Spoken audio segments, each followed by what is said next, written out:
don't post a family photo until you watch this. Now, it's always been a danger posting online, and at Red Light Rebellion, we talk to students all the time about not posting personal information or interacting with strangers, but this brand new PSA has a twist at the end that we were not expecting, and it's the only thing scarier than a teenager with a phone.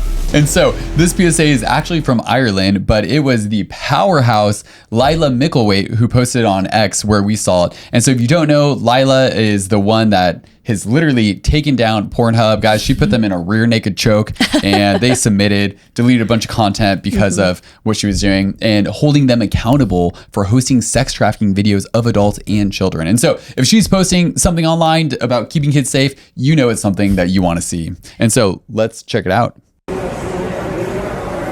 Hi, Ava. Do you know that man?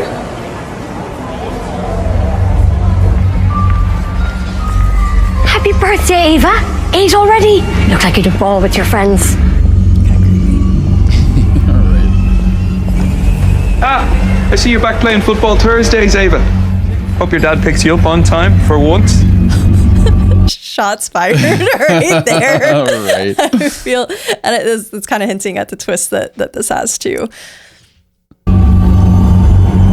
Every time you share their life online, you risk sharing their personal data with the world. Pause before you post. A message from the Data Protection Commission. Did you see? Go for it. So this was not for a PSA for children. No. And this is a PSA for parents. Right. And look at this. So this has like him seeing the picture and then he's downloading the picture to his phone. Oh, that's so creepy. But that was the twist. The twist was like, hey, parents, you're the one posting all the stuff about your kids. Cause she's like young. She's like little. Yeah, so, and usually kids like that, like they might have a device, but they're probably like, they're not on social media usually, right, you know, right. That was a twist that totally, when I saw that, I was like, no freaking way. Like they're calling out the parents, not the kids. That's like absolutely insane. It's also been interesting too, because even like in the people we personally know, friends of ours and stuff, we've seen them as adults actually post way more than like the teens that we're talking to in our presentations for Light Rebellion on how to stay safe online and all that kind of stuff. And so we've kind of seen that dynamic over the years. But yeah, it's really crazy to see that in a PSA. But before we talk about why this is actually so dangerous, did you know that parents sharing too much about their kids is so out of control that they actually invented a word for it? So this article from the Cleveland Clinic, shout out to Brandon, you were born in Cleveland. Hey, I actually was. Yeah, my hometown. Go Cleveland Clinic. Hey. This says, sharing isn't always caring. The risks and dangers of sharenting. Sharenting? Yeah, they literally made up that word because it's parenting and sharing combined. Do you know who did not come up with that word? I don't know. Middle schoolers did not come up with that word. I feel there's so many words they've come up with. Go ahead. They would come up with a word like sharenting. We got skippity. Sharenting sounds like something that happens in your 80s when you don't have quite control over everything you used to. You don't want to share it in your pants type of thing.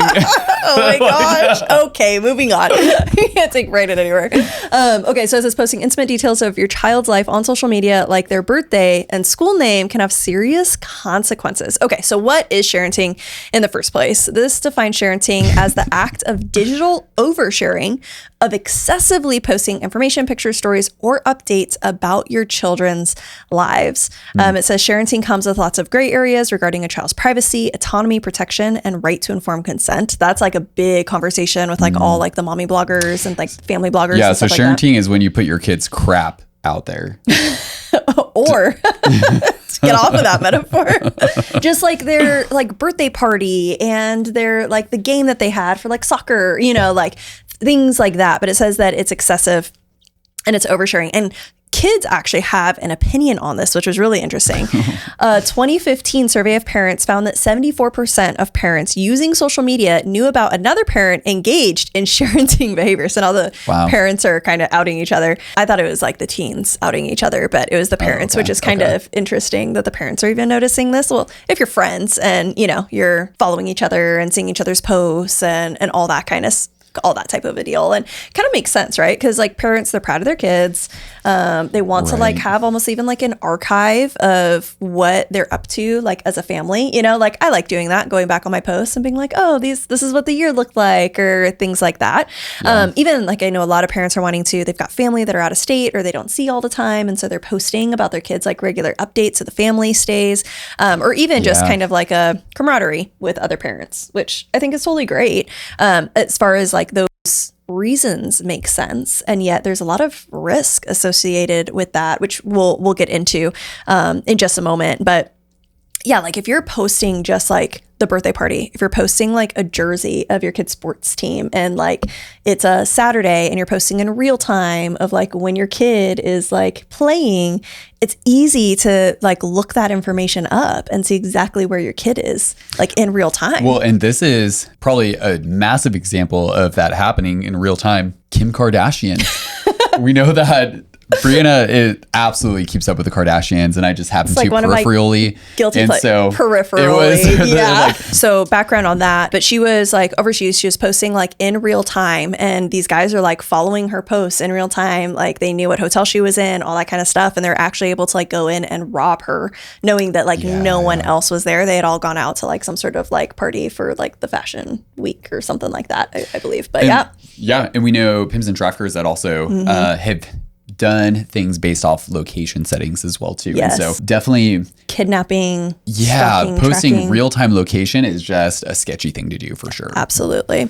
And so kidnappings like you were talking about, or like that real-time data, that's always a concern, but the advancement of AI is actually making the risks of sharing way darker. The Data Protection Commission in Ireland created the PSA that we just watched, and the stats that they dropped is actually why this is so dangerous, and it's completely unreal, guys. So this is the pause before you post campaign. They define sharing down here, but then their point number 2 of like the risks included. So there's more risks than just what we're sharing today. So you can definitely like go and check out all of this.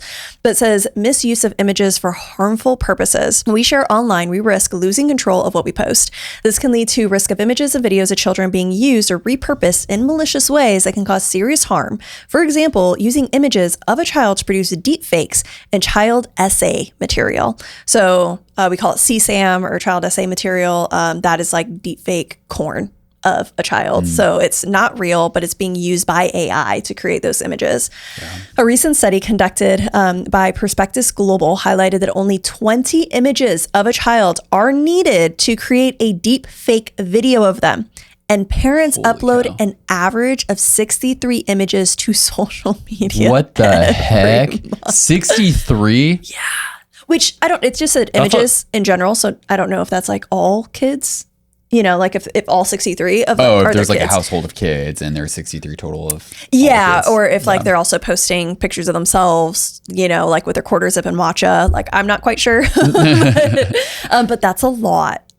That's a lot. That is a lot. It says, furthermore, according to a report carried out by French organization Children's Foundation, 50% of children's photos and videos shared on pedocriminal forums have been initially published online by their own parents. Yikes.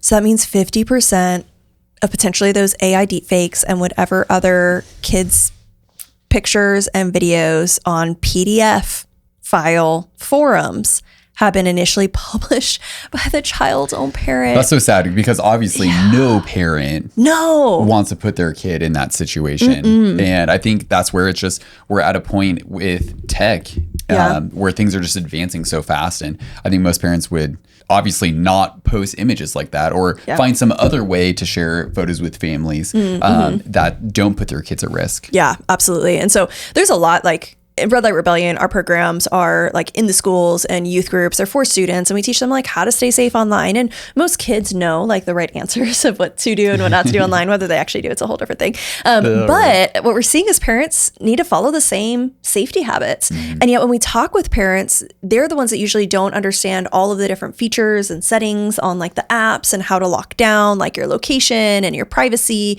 how to make it so that people can't just like reshare. But then always like, I think kids at this point the passing and sending of nudes, like non-consensually, like they know anyone can take a screenshot and like pass things around. Yeah. And I think even as adults, we need to be very cognizant of that as well. Like anyone can take a screenshot of our kid and share that however they want. And so most parents, like, we're posting because we want to share about our family and are proud about our kids. And so it's horrible that it's being used in such a nefarious way. It is. So with that, obviously the question and conversation is like, okay, well then what are the alternatives? And so one alternative is, you know, you can roll like my mom and just, if you've got family out of town, just make a scrapbook. Print out those pictures, scrapbook it together. Use the Cricut. Get your Cricut out. Yeah. Get a little crafty. Mail that sucker. She's actually really good at this. She I actually crushes the looked at it Cricut. recently. I was like, wow, mom, you put so much effort into these. Yeah, it's great. Yeah. And so that's absolutely an option. Some other ones, we have family too that they use either like Google Photos or iCloud has the same thing where you can create a folder and just upload videos to that. And anyone that you share the link with has access to it. Yeah. And so that's it's a private cloud. Super easy way for to keep those photos private, except for the people that you want to share them with. Yeah, because I think one piece of this conversation is that there's always going to be a sacrifice from adults in order to protect kids. Like that's just like a matter of like that's just like a reality in our world today. And so I think that even though it's fun to post our kids online, even though they're like cute as hell and like we want to share and we're proud and like all of those things, there is going to be a sacrifice on us where we don't get to just live by our preferences and our wants. We actually have to look at what is dangerous for our kids and act appropriately to that. And I think that that's the more we can get this word out, that this is how the advancements of technology, these are the dangers that we now have to think about, the more we as like parents and safe adults in kids' lives can actually start behaving in a way that's going to keep our kids safe online rather than our own posts, being a part of exploiting our kids. Totally. And so I think our point in this is that if we wouldn't trust our kid to spend the night at someone's house, then why would we give them access to images of our kids that can be used to digitally violate them? And so, yeah, that's a heavy question. That's a heavy question. This is why, guys, we actually created the free Red Flags program so that you can learn more about online dangers that we all face today. Because not only does this go over the online dangers like sextortion, but it also includes a free digital safety guide just for parents, so you know exactly how to keep your kids safe online. So not only are there internet safety tips, but alternatives. So you can still share updates about the kids to trusted friends and family. So go ahead, sign up for the free Red Flags program to grab the full training and all of those resources right now.